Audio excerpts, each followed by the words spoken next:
want to get high ranks in season 2 again, even though they can't qualify again. They'll, just for bragging rights or just for the challenge or just for practice, they'll try to get legend number 1 again. Yeah. Yeah, that's true. Definitely will be a lot more. So yeah, that's a good point actually. But okay, well let's move on. Let's talk about some rogue cards here, or just rogue decks here. And let me switch over here real quick. And I figured the way we'd do is we'd talk about, I guess, three of the more popular rogues decks that we see in the metagame, at least last season and even going into this season. And those would be the Temple Rogue, Miracle Rogue, and even the Malagus Rogue, which has some similarities of Miracle Rogue, which we can discuss. But Tempo Rogue, let's talk about that. And I think generally from the community, or in just generally from a lot of folks, Tempo Rogue has been maybe the one of the few decks that can do well against the Zoo deck and the Hunter deck, which have been mostly the metagame the last season. What do what are your thoughts on this deck right now, Trump? I mean, this deck hasn't changed that much over time, so it's still fairly similar to what it was like even seasons ago. Somewhat true, and somewhat false at the same time. Mm-hmm. Like, uh, whenever you change just one card in the deck, you're changing probably like 5%, just because of the number. I know it doesn't quite equal that because like 1 out of 30 isn't 5%, but Yeah. there's some cards that are just cemented in, like backstab, for example. You're never going to cut backstab, so like maybe there's 10 to 20 cards that you can change, which is a lot. And so you change one of them, that's a lot. That said, I think it's seen a lot of changes. Like right now in this Tempo Rogue, there's a Sap, there's a Defias Ringleader, there's a Spiteful Smith, there's Yeah. Black Knight, there's Sprint. All these cards are cards that you would be very surprised to see, like back in the day or whatnot. Um, Well, Defias Ringleader's always been in it, right? Oh, not true. It's Really? come and gone. Okay. Like it used to be, you always put it in, and then got nerfed, and then you still Mm-hmm. always put it in, and then you never put it in because it sucked. And Mm-hmm. now there's one of them in there. Like maybe there's two of them in some copies.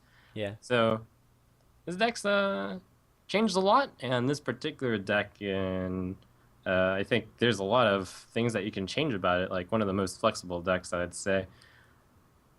Okay. You Yeah, could see like a Phantom Knives in there, Perdition's Blade, Cairn, Ragnaros. There's a lot of cards I could list off that could be in this deck, which aren't. yeah. I Uh, mean, there are definitely different versions of the Tempo Rogues. Of course, I have to just pick one and have us kind of discuss it. So, here and there's probably two or three cards that are a little bit different than maybe some other Tempo. Like Savitz, I think Tempo Rogue might be a tiny bit different. But yeah, I think I'd agree with that. Right now, what do you think, Maddie? Yeah, it's a really flexible deck. There's a lot of ways to build it. Personally, I don't like it as much as Miracle, but Mm-hmm. it is a strong deck. I think there's if you're gonna play Tempo Rogue, I think you have to play two Cold Bloods. That's basically how you beat Hunter. It's like the whole one of the bigger reasons to play the class. And then personally, I like Blood Raider more than Defias Ringleader because he's still good if you have coin, and he's much better when you're going first. But yeah, it's a solid deck. I think that Assassin's Blade is a card that was Yeah. really popular like last season, and it was good because there's a lot of decks like Warrior Control and stuff. They gave you time to play a card like that, but nowadays you just can't play it. I tested a lot of Rogue leading up to Bucharest. I played Miracle Rogue for like a day straight, just trying to learn it Mm-hmm. because I'm like, oh, this deck beats Hunter. I have to know how to play it. I tested Tempo Rogue too, and yeah, Assassin's Blade personally was just too slow in my opinion in every version of it. But it is a strong deck. Yeah, it can beat anything, but it can also lose to anything. Yeah. I mean, kind of moving on to Miracle. The Miracle decks again. That this kind of archetype's been around for a long time, but there have been some. There's definitely some differences here where there's some Earth and Ring Farseers now. There's just more minions I think than a long time ago, which was like totally about the combo, and Conceal Gadgets and Cold Blood, that sort of thing, right? So when you were talking about Assassin's Blade right now, were you talking about the Miracle deck or the Tempo Rogue? Where All of them. all of It's them? bad Okay, at all. all of them, right? Um, But it's yeah, Miracle is an interesting deck. Basically, the reason they're playing more creatures now is because it gives you stuff to do when you don't draw the Auctioneer, which is like the weakness of the deck usually. If you don't draw Auctioneer, you're gonna have a bad time. But yeah, it's a strong deck. This is closer to the one that I was playing. I probably prefer Miracle compared to all three of them. Although I definitely lose to the Malagos Rogue deck more often than I lose to any other version of it. Something about that deck just makes it like possible to play against. Yeah, it's definitely interesting. I mean, it's so dependent upon spells, right? So it's you can't really stop it too much with like things like taunt and minions and that sort of thing. So it always catches people by surprise too whenever they run. Not so much nowadays. I mean, once you see Sinister Strike, you pretty much know what it is. But so what makes Miracle Rook so strong against Hunter? It makes Unleash a blank card. That's the big strength. Hmm. And you also have answers to everything. Like most other classes have trouble dealing with high main, but you have access to sap. And Blade Flurry is actually pretty good against them when they Houndmaster something. It's really easy to like when they Houndmaster something, Blade Flurry will pretty much always kill their board. But yeah, it also kills them before they kill you. If they're on the burn you out plan, the rogue deck is usually a turn faster. So it's generally slightly favored against the mid range hunter deck, although it's weak to the hyper aggressive hunter deck, which is interesting. Yeah, that's true. The experience I've had with Rogue, definitely the Face Hunter was much more difficult. Trump, have you played much Miracle or? I'm a big noob when it comes to this Okay. miracle stuff, but what I'm curious about is how did this happen? Where'd they find room for an Earthen Ring Farseer and an Azure Drake, and and Loot Hoarders? I've never seen a list like that. I don't know. It's most of ours basically instead of loot hoarder, we play like a second fan of knives. Never play Farseer in Miracle. Never play Azure Drake in Miracle. We all played two Acolyte of Pain and a second Cold Blood and a second Yeah. Conceal. Okay. Yeah, that's I think that's more of a more popular version of it for sure. No, that Lots may of be ways. the more popular version. I think this version has merits though, just Yeah. because it's got Yeah. more um, plays you can do on your turn without being reactive, I suppose. It's got a little bit more of the Malagus Rogue influence, I think, in this Miracle than again the more traditional one, which is all about card draw and drawing into the some type of combo, right, to do a lot of damage.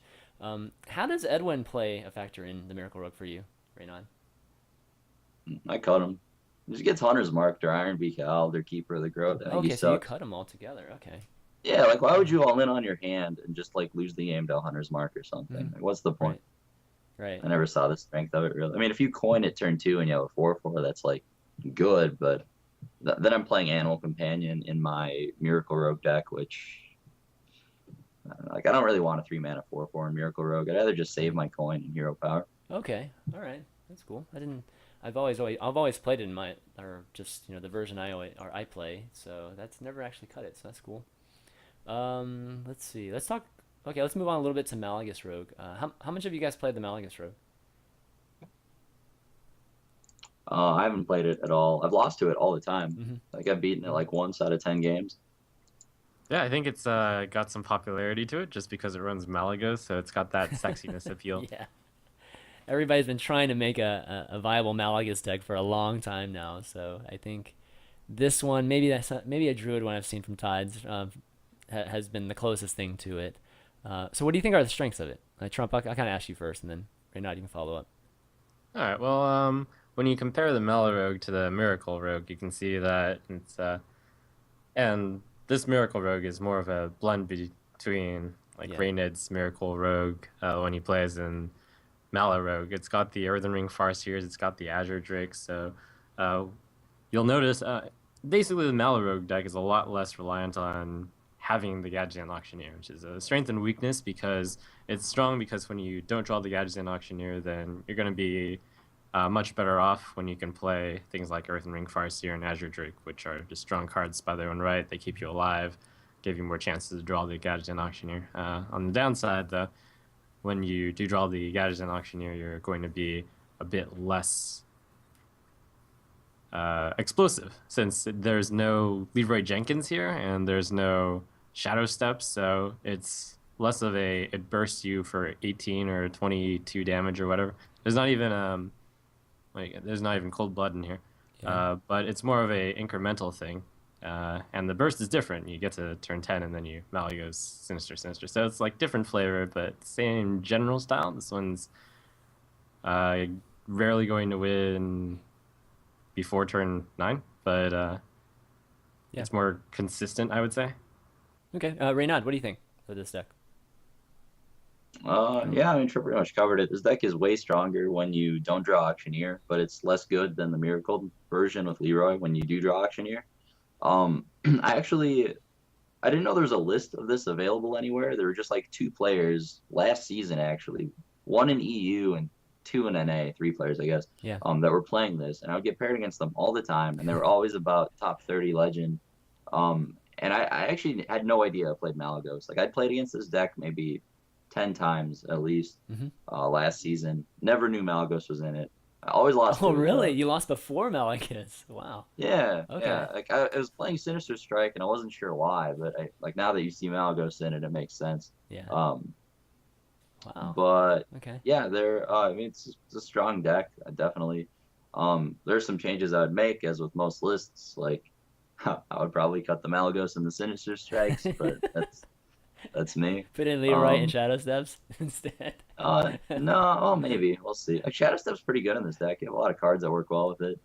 Yeah, it works Yeah. well with Auctioneer too, especially when you don't have Conceal. But yeah, like I'd play a second sap probably and cut the big game hunter because I don't really understand why he's in the deck. But yeah, I mean it's a good deck. Yeah, I played it some. I played the version that didn't have Assassin's Blade, and well, I tried to change some. I added Conceal for a while and took out Assassin's Blade, but this version seemed to still be the best version, and I think this is the version that ATAC I think was playing. I think he might have been one of the NA players that was one of the people that made it a little bit popular. But in general, though, it's really popular. I'm surprised like he lost it before Malagas because I feel like that when I was playing it, always had to come down to something with Malagas a lot of times against a lot of the decks. So it's kind of interesting that that happened. Yeah, Gadgetzan's definitely it'll be nice to draw like two or three cards from Gadget's End, but you never draw more than that. You'd be really really lucky to do that. But I don't know, it's a really good deck. It actually does pretty well against Hunter too. I don't think it does nearly as well as Miracle, but it actually fights off Hunter pretty well. So it was getting to Legend, definitely a deck that you could get to Legend with. Assassin's Blade ended up being pretty important to this deck though. So unlike maybe the other two, Assassin's Blade seemed to make a huge difference for me because I think the weapons damage is pretty important to this deck too, getting it in range of the combo at the end. But definitely a Yeah, I can fun see deck. that. Yeah, if you guys want to just play a fun Malagas deck, definitely check this out. And even if you're just getting the chance to learn Rogue, and Miracle Rogue and Malagas Rogue, these rogues that really heavily depend upon comboing and kind of that card drawing cycle, it's really great to again just to really make those mistakes and really learn how to play this class. So definitely check it out if you get a chance to. But okay, well, any last thoughts on Rogue, guys? Yeah, I'd say if you're starting to learn the game, this is Yeah. not the deck to Oh pick up God, first. man. All right, never mind then. Jeez. I the only reason I say it is because like that's what I did. Like when I first learned Rogue, I just started out with Miracle Rogue and made a shitload of mistakes, but ended up learning them really quickly because of all those mistakes. Yeah, I think Tempo Rogue is a good place to start if you're new to the game. The deck's nice and Yeah. cheap and it's pretty straightforward. Has a lot of Cool. options too, so you learn a lot. All right, cool. Why don't we move on to some Q&A? Let me take a quick break here, and then we'll move on to some Q&A. So get your questions in. Here's the Reddit thread once again, and we'll try to get your questions in. All right, we'll be right back, guys.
All right, guys, we are back, and we're going to be doing some Q&A with you guys. Some good questions here on Reddit. Actually, some of them we've already answered, so some of the top questions, I might be skipping, and that's the reason I skipped them, is just because we've answered. Like the first one, for instance, we talked about counters the mid-range hunter, and then just kind of the metagame for Season 2. So we can I move on want to... to add some decks to that question. Okay, Since sure. Reynad's Go ahead. answered. Go for it. I think that a altered version of Warrior Kit Kats recently have posted Oh, lists yes. which are made available. Yes. I think that could be good. Perhaps over 50%, perhaps over 60%. Perhaps over 70%. I think the Druid deck that Garo ran at DreamHack has a maybe 50-50. Reynad would know more about this than I would. Yeah, Gar's deck, I think Druid. it's 45% in every single matchup, which is really good for a tournament and really bad for ladder. Um, like, it's so hard to explain. It's like it has no bad matchups, but it has no good matchups. So it's like he was banking on just kind of understanding his role in every matchup a lot better than his opponents and like playing better. But yeah, for against mid-range hunter, Garo was beating it all tournament. Mhm. According to him, you just never play more than one creature at a time, and apparently it wins. So I haven't played enough with Yeah. it myself to really know, but I mean, Makes yeah, sense. I'd trust his advice on that. Yeah, it definitely makes sense. And Trump, yeah, just kind of follow up on your Kit Kats Warrior comment. Yeah, that deck is crazy good. And I mean, I played it up to Legend 2, and I know a lot of the top players in the top 16 were playing that deck too. So really great. And there's a Reddit thread, guys, if you didn't check it out, that goes through the whole thing. I think Kit Kats, it's, forget what site it's on, but check it out. It's in the top 25 right now on Reddit, so you can click on that. Let's see, next thing we got from Ben B. Can you two reveal any more about the kind of content we'll be able to expect from Tempo Storm? Well, I guess Reynad specifically. How do you feel about the roster moving forward? And obviously Gara has been shown a beast, but we'll be seeing the same from Wreckful and Tides. Yeah, hopefully. We'll definitely be at DreamHack Summer. I think they're gonna perform really well. I think Tides is probably the best control player in the world, honestly. He just plays the game so differently than anyone else I've seen, and that's exactly the kind of archetype that does well in tournaments, like in these long, drawn out events where you can't really afford a loss to something random. Like, so yeah, I think they're both gonna perform really well. The website is launching in like 10 to 14 days, something like that, which should be pretty exciting because, yeah, it's just going to be like kind of a different strategy content website than the other ones that are out right now. It's going to be like, I don't know, really in-depth stuff by really good players. So hopefully the community likes it. You guys take a look. And then, yeah, the Lord of the Arena tournament, which Trump and I are playing in, it's actually going to air at like the same time the website launches. Oh, cool. We're almost done with the games, and yeah, that's been pretty fun so far. So yeah, it's gonna make the first ever arena tournament, and that's gonna be there to like promote the website launch. But yeah, we should be at DreamHack. We're gonna be playing all the big events. I really want to be able to like salary these players and fly them out to all the big tournaments. Like that's the goal. So I think we'll be able to do that, and yeah, they're really good. So I would be surprised if if we didn't perform well in the coming tournaments. No, that's awesome, man. It's definitely a dream of players to be salaried and flown to all the events around the world. That'd be amazing if you guys are going to be able to do that in the very near future. And Tides, yeah, Tides is amazing. I wish Tides would have been on here today because he's his sleep schedule. I know. It's a tough guy to get a hold of. Yeah. But yeah, it's we actually just launched the Twitter and the Facebook for all that. So if you guys can go ahead and look those. In Twitter it's tempo_storm, and you can just look at my Twitter and I linked it. And then there's also the Facebook is Tempo Storm HS. So yeah, go and check that out, guys, and definitely going to be excited to see what's going to be on the content. So the content's going to be any players, right? Not just Tempo Storm. Any players can post stuff there, or it's any players can like save their decks there and ask questions about them and all that, but it's going to be like different members in the community like contributing to the content on the website. There's going to be like it's going to be mostly video content, right? So it's going to be like me, Gar, Tides making whenever we make a new deck, we're gonna like go do an in-depth guide on how to play it and like Yeah. play it on the ladder and talk through games and all that. Kind of like you do on stream, but with way more commentary and actually like with a focus on Focus. teaching.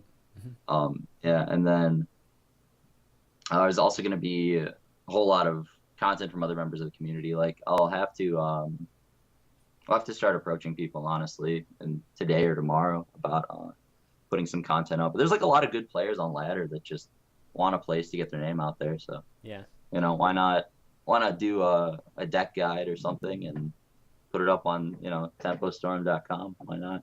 Yeah. Sounds good, man. Definitely gonna be excited about that. Let's see. Let's move on to the next question. The Arch asks, ever since BlizzCon, every tournament has been the last hero standing format, generally best of 3. I feel like this format gives open hands and RNG too much of a deciding factor, but best of 5 seems to take too long.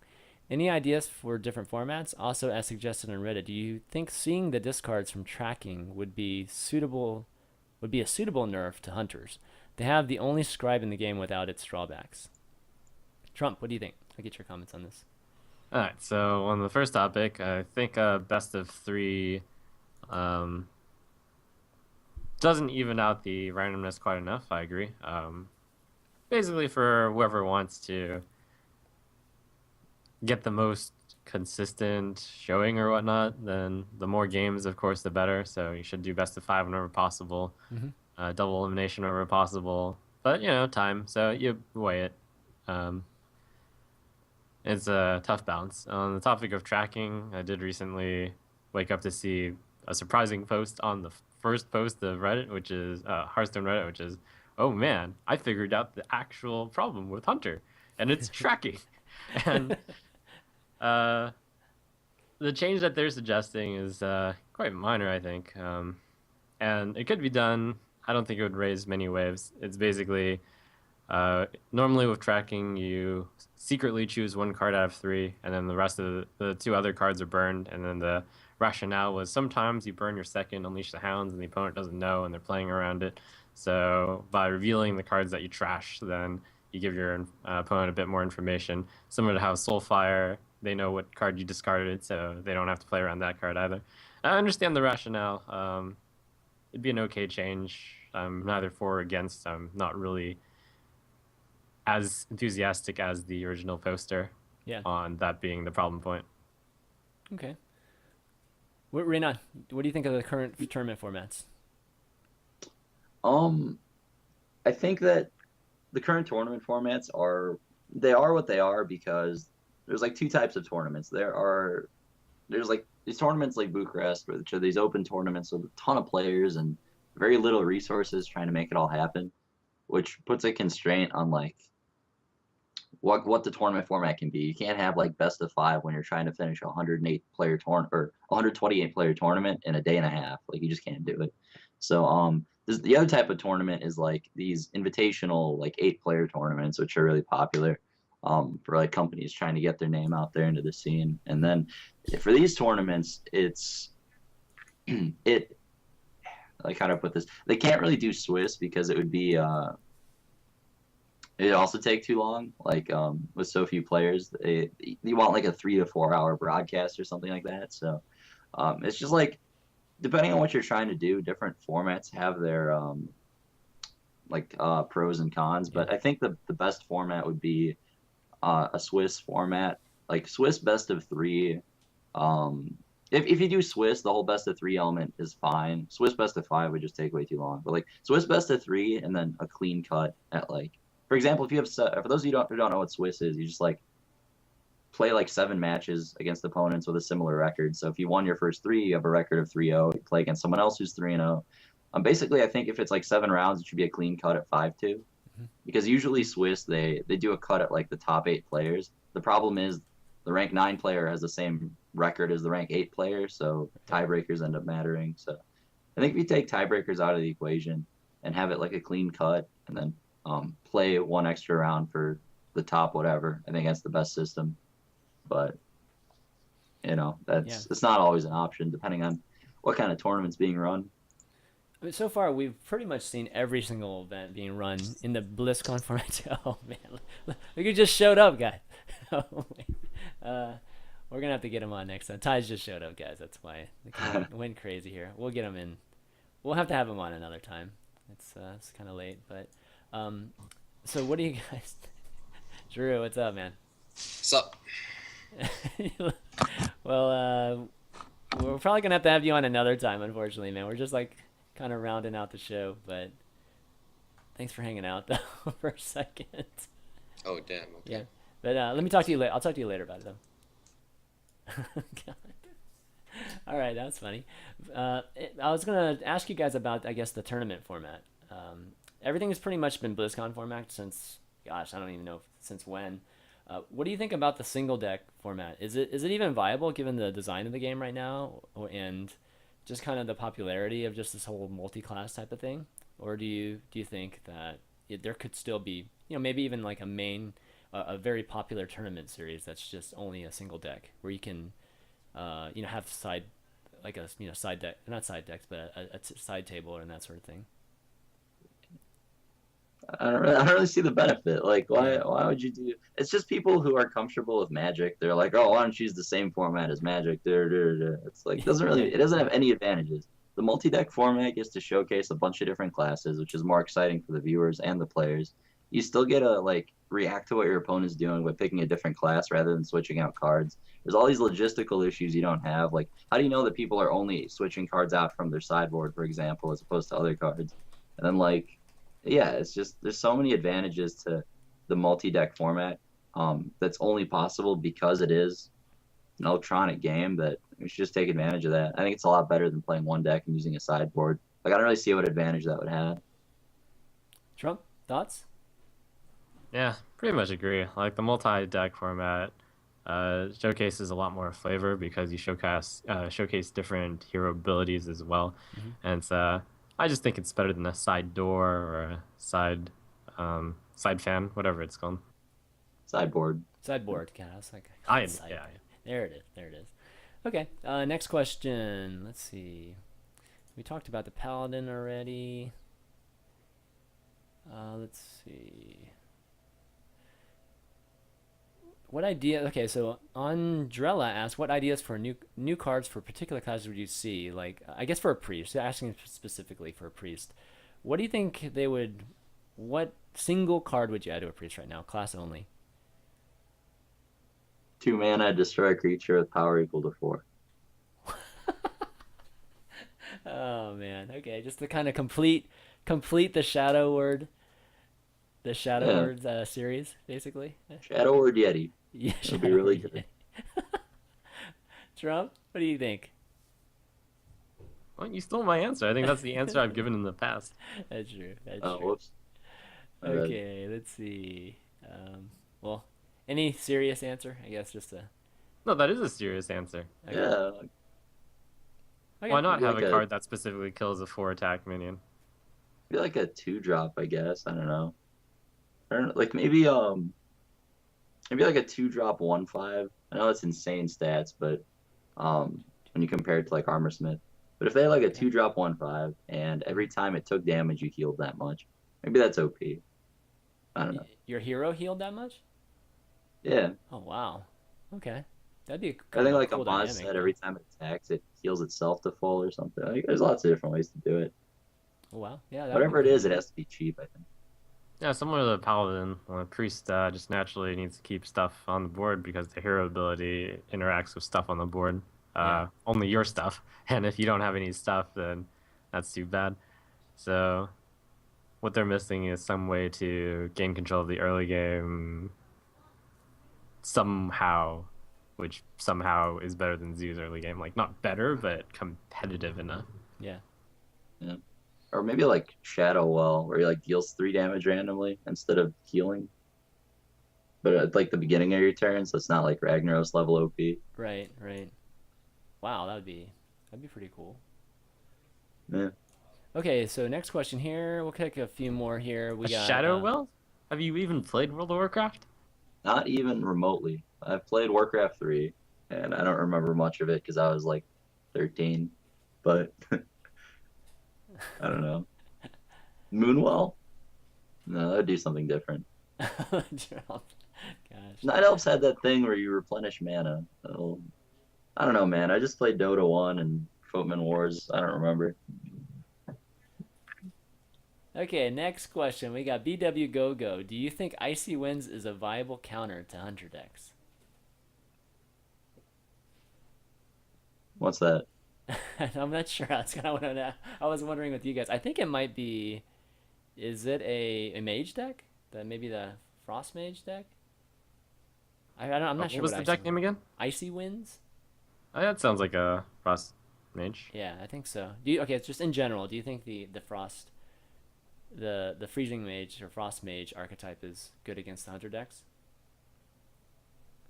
Trump, what do I'll you let think? Reynad field First. this one. Okay, Reynad. What do you think, Reynad? I think Flare is a card. It's a card I enjoy playing. I don't know. Maybe it's good against Hunter. Yeah, I'm not really sure. I've only played against it once. With Hunter. It was actually in Bucharest. I don't know. I'd have to play it more to see. I mean, It's a deck that you don't really see very often. It's super rare. Yeah, I mean, I see people just kind of messing around with it, but yeah, Flare is pretty devastating to that deck, I would assume. Losing Ice Block and even Ice Barrier, if you're using that, is pretty integral to that deck's late game, or at least the late finish. So not sure about that, but I don't know. My first gut is that it probably wouldn't be good. Okay, so this Okay. just in, and this is actually something I've seen before. This is that super aggressive mage deck, Oh, the which one has with. the Oh, yes. which has Okay. the knife juggler mirror Yeah. image combo, and has the which call it, the sorcerer's apprentice and the mirror image combo, and just all these cheap spells, the missiles, the lances, the frostbolts, and whatnot. Um, we were talking about how mage lacked synergy last week, and like this is a deck that actually sort of takes some synergy together. Like you got the frostbolt, and then you got the ice lances, Hmm. and the Yeah. cost less mana because of the apprentice, and yeah, it's an aggro mage deck. I think it's pretty cool. Yeah, the Aggro Mage deck Mhm. is actually really good against mid-range Hunter. That was like the third deck I forgot to mention earlier. It's actually really good against mid-range Hunter. But yeah, I hope that whatever new mage cards and then you said do have some synergy, because right now the synergy is kind of limited to burn spells with an opponent that has a face. That's like every time I lose to them, it's like Fireball, Frostbolt, Ice Lance, and you're just like, you got me. Um, I hope that because the class is so fun to play. I don't know. I hope they just make it a little stronger. But yeah, the rush deck is good against mid range Hunter, and it's cheap too. I Yeah. think if you're trying to beat it. So Yeah, it's definitely cheap for sure. It's I've definitely lost to it a few times too on the ladder recently. So if they get off of that fast start, it's just crazy. It gets insane really quick. Okay, last maybe one more question here. Let's see.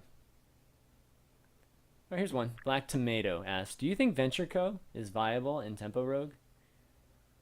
And then I'll actually extend it. Do you think Venture Co is viable in any deck right now in the current meta? Trump? it's not that bad. It gets big game hunted, but I think in Tempo Rogue I'd rather have a Spiteful Smith. Usually like some 5-drop you'd rather have like Azure Drake or something. I It's think not unplayable. I think the Venture Co. Mercenary was good, and then it's barely going to miss the mark on goodness here because Big Game Hunter is once again rising in stock and popularity. Used to be that Big Game Hunter had shifted out a bit because it was so much Zoo and Hunter, but and right now it might still be good, but in a world where there's Big Game Hunter, it's just not as good. Okay. Well, all right, guys. Thanks for all the questions in the Reddit, and I think we're just gonna wrap up the show now. But again, guys, always great having you on, Reynad, obviously for coming on and discussing. It's always a great episode with you you on here. So good times again. You want to do Thanks, some yeah. shout outs? Thank yous. Yeah, shout out to Gar for winning DreamHack. That was sick. And yeah, shout out to Tides for winning next DreamHack, and we'll see. A Hopefully, free shout out for the next exactly. DreamHack. Yeah. Nice, man. Nice. And yeah, hopefully you guys like the website, like the tournaments and stuff that we're gonna host, and yeah, we'll see, right? In Yeah, a couple weeks. definitely. Trump shout outs. Thank yous. A shout out to Garl also for creating a deck which will change the metagame. Goodbye, Hunters. Heard it here first. They're going away because of the All right. Druid. And also shout out to KitKats because of his Warrior deck that's going to also kill off the Hunters. So prepare for a new season. We're That's going to see the downfall of Hunters finally.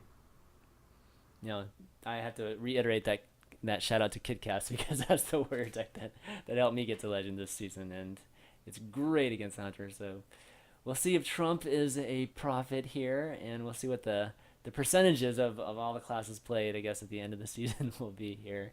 And there, hopefully there'll be a new king in town. But I just want to round things up by thanking everybody for watching the show. Of course, you guys again for coming on doing the show with me. And if you miss any of the show, it's going to be the VODs will be on youtube.com/ChanManV. Always post them right after the show, so be sure to check that out. Follow the channel if you enjoyed this show or any of my others. I'm going to have a double header today, so Unfiltered is going to be on at 5 p.m. Eastern with Total Biscuit, Cody Connors, Richard Lewis, and Destiny. So be sure to catch that if you're a fan of StarCraft 2 or just that show Wow, too. what an episode. And, yeah, it's number 50 too, so it's just, I figured it'd be great to have all the guys on. So yeah, check that out, and I think that's it. Follow us on Twitter at ChanManV, at TrumpSC, and at Andre Yanuk. You should change it to Reynad, man. Why isn't it Reynad? Can you? Maybe I can. You can change it for sure. So, but anyways, follow us on Twitter if you can. And that's going to be it, guys, for Value Town. So we will see you next week. Later.